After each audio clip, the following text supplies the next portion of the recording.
Hola a todos, Ferney Muñoz de Wireless LAN Professionals. En este video vamos a estar hablando de cableado o inalámbrico.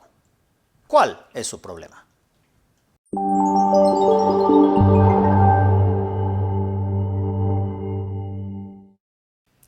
La mayoría de problemas que se reportan en nuestras redes de Wi-Fi por lo general no son problemas de Wi-Fi. Pero nuestros clientes asumen de que si están teniendo cualquier tipo de inconvenientes con la velocidad, con el tiempo de respuesta de búsqueda, con cualquier acontecimiento en su red, asumen de que es Wi-Fi y crean un reporte diciéndonos explícitamente que es un problema de Wi-Fi. Nosotros como profesionales de redes inalámbricas tenemos que tener el conocimiento básico para identificar de dónde viene el problema, si está en el cable o no está en el cable. Ese conocimiento al que me refiero tiene que ver con los pasos que se sigue para que un dispositivo llegue a unirse a la red y poder transferir datos. No es que un dispositivo pueda inicialmente empezar a transferir datos una vez llega a la red. Esos pasos los vamos a describir de esta manera. El primero tiene que ver con el proceso de asociación. El proceso de asociación es ese proceso inicial de cuando traemos un dispositivo a la red, ya sea un teléfono, una tableta o un ordenador. No es que simplemente va a empezar a transferir datos. Ese dispositivo tiene que unirse a la red. Este sistema de autenticación, que también se llama sistema abierto de autenticación u Open System Authentication, tiene que ver con esto. Los APs van a estar enviando unas tramas donde están anunciando las redes que pueden hacer. Esto se llaman beacons. Los clientes van a estar enviando una solicitud de información, un probe request. Es una trama donde están buscando una red por nombre propio o una red abierta. Los APs que lo escuchen le van a enviar una trama que se llama probe response o una respuesta a esa solicitud de información, diciéndole, oh, buscas una red, yo te puedo dar una red a la que te puedes ofrecer. El cliente va a tomar la decisión a cuál de esos APs unirse. Le va a enviar una trama de autenticación, la cual la llamamos una solicitud de autenticación, y el AP le va a responder con una trama de autenticación que llamamos también una respuesta de autenticación. El cliente a estas alturas va a enviar una solicitud de asociación. Me puedo asociar contigo. El AP le va a enviar una trama de respuesta de asociación con un identificador de asociación. Una vez ya el cliente se ha asociado y tiene un identificador de asociación, entonces pasamos al proceso de autenticación. Yo sé, es algo confuso, acabamos de hablar de autenticación, pero la primera, la abierta, no tiene nada que ver con usuarios, password, credenciales, nada de eso. Una vez asociados, pasamos a este proceso de autenticación y puede ser abierto, donde no se pide ningún tipo de password, puede ser con PSK o puede ser 1X, un sistema más robusto de autenticación. Después viene el proceso de encriptación. Puede que no haya encriptación o que haya TKIP. Si hay TKIP, por favor quítenlo de sus redes. TKIP está obsoleto, se utilizaba web y llaves estáticas, eso lo hackearon desde el principio. No es muy seguro y no es muy eficiente para sus redes. Va a ir a velocidades de 802.11a, así tenga dispositivos AC. O puede ser un sistema avanzado de encriptación AES utilizando CCMP. De esta forma, llegando a este punto, ya hemos pasado por el proceso de asociación, autenticación y encriptación. El AP es el que nos va a dar acceso al puerto. Él es el que tiene el acceso al cableado, entonces él es el que va a decidir si tenemos o no tenemos acceso.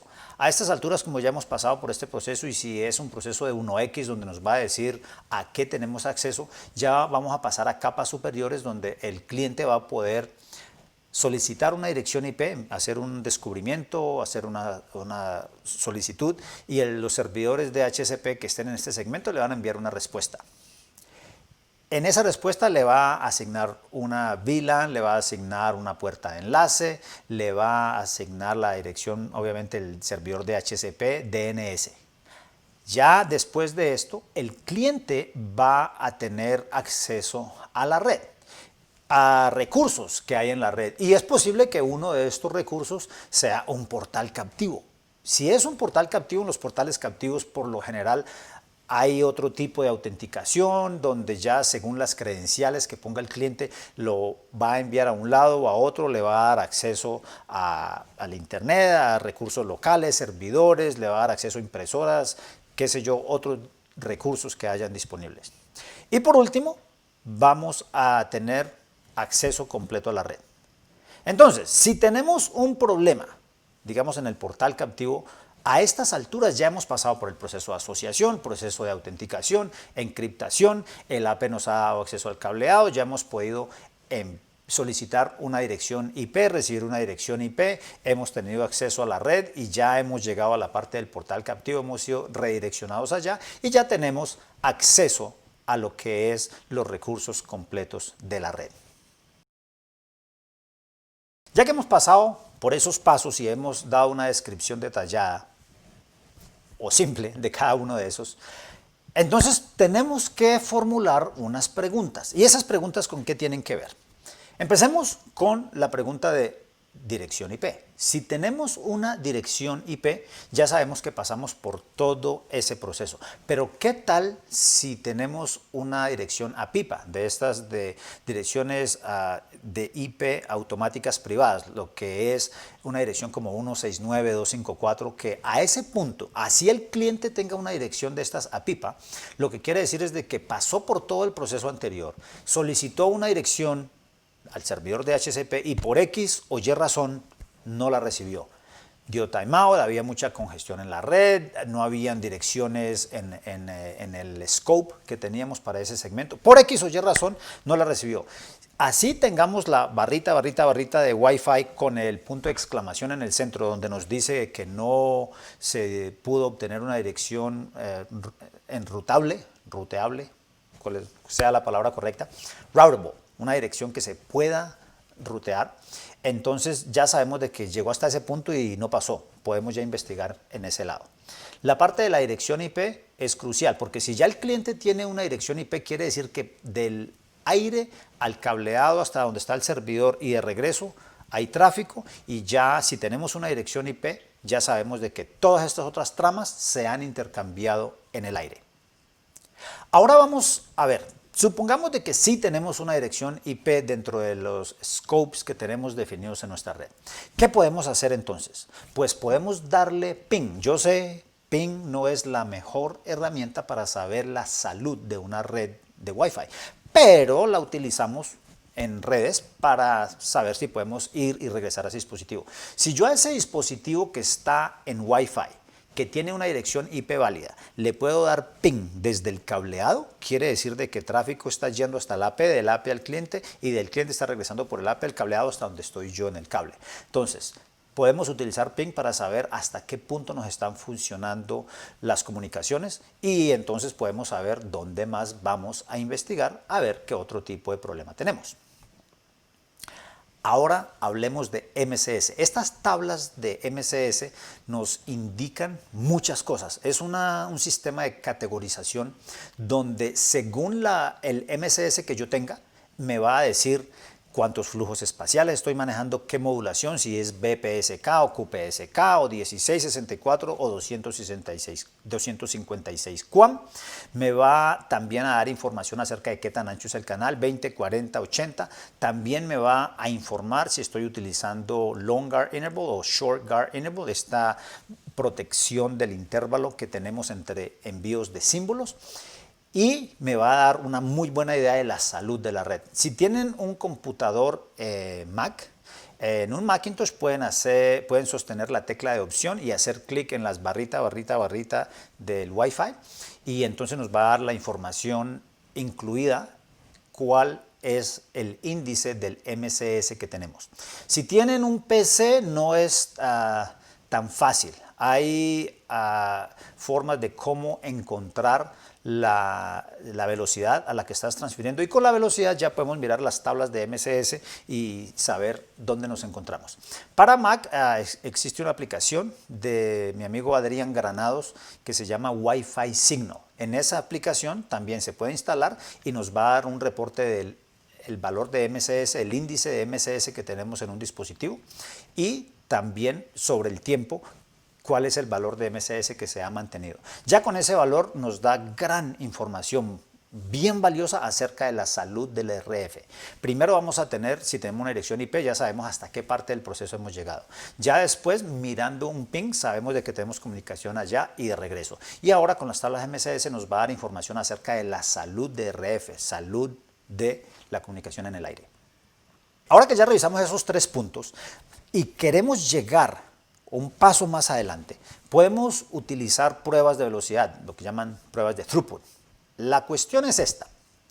Throughput es muy, no difícil de analizar. Hay herramientas, hay una, por ejemplo, que se llama CloudCheck, que se utiliza para hacer pruebas al Wi-Fi y pruebas a la parte WAN para saber cuáles son las velocidades que tenemos. Lo que pasa es de que es difícil de identificar cómo es que ellos están llegando a esos valores. No importa cualquier prueba de throughput que estén haciendo, qué tanto están probando, la velocidad en el aire, la velocidad por el cableado, dónde está el dispositivo al que le estamos enviando o recibiendo datos para hacer pruebas de velocidad.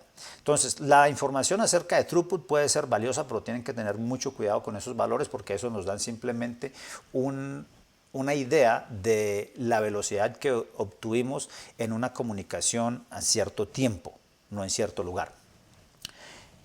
Lo podemos también hacer de una manera más simple, arcaica, de mirar cuál es la señal y cuál es el SNR que tienen. La señal sola, mucha gente va a eso, dice, tengo muy buena señal, tengo las 5 barritas, tengo menos 65, menos 62, pero la señal sola no nos da en sí la salud de la red como nos la da el MSS. Si tenemos un buen SNR de 25, 30 dB, pero aún así no podemos transferir datos a buena índice MSS, algo anda mal, hay algún tipo de congestión en algún lado que tenemos que identificar y ya tenemos que buscar el problema en otro lado. Tengamos en cuenta de que todo este proceso también, estamos hablando de preguntas, también tiene que ver con preguntas como simples pero globales. ¿Está el problema aislado a una zona, a un área o a un ordenador? Porque muchas veces el cliente ya me dice, el Wi-Fi no sirve. Y resulta que computar no sirve en su ordenador o no sirve en su área, porque si usted le pregunta a un vecino y el vecino dice, no, el mío funciona bien, entonces no es el problema en el área, es con su ordenador, vamos a empezar a mirar allí. Entonces, preguntar si el problema está limitado solamente a las personas de esa zona, de esa área o usando cierta aplicación, o si también están experimentando un problema similar las personas que están utilizando conexiones cableadas. Preguntas, siempre las tenemos que formular. En el mundo de Wi-Fi siempre nos pasamos la mayoría del tiempo tratando de demostrar y justificar que el problema no es de nosotros en el Wi-Fi, que está en otro lado. Sin embargo, con estos pasos podemos llegar a la conclusión de el problema está en el aire, en mi Wi-Fi, o está en el cableado, en recursos de otro lado que se están reflejando, como si fueran problemas con el Wi-Fi. Con eso hemos llegado al final de este video. Si quieres saber más a fondo y en más detalle cómo es que funciona Wi-Fi y cómo es que vamos a solucionar problemas, tenemos gran cantidad de clases y videos donde podemos pasar tiempo y aprender mucho más. Visítenos en wlanpros.com, allí van a encontrar podcasts, van a encontrar más videos de entrenamiento, van a encontrar otros recursos, incluidos los videos de todas las conferencias que hemos hecho en Estados Unidos, en Europa y en Latinoamérica, y podemos estar más unidos como comunidad. Se despide su amigo y servidor Ferney Muñoz. Pásenla bien.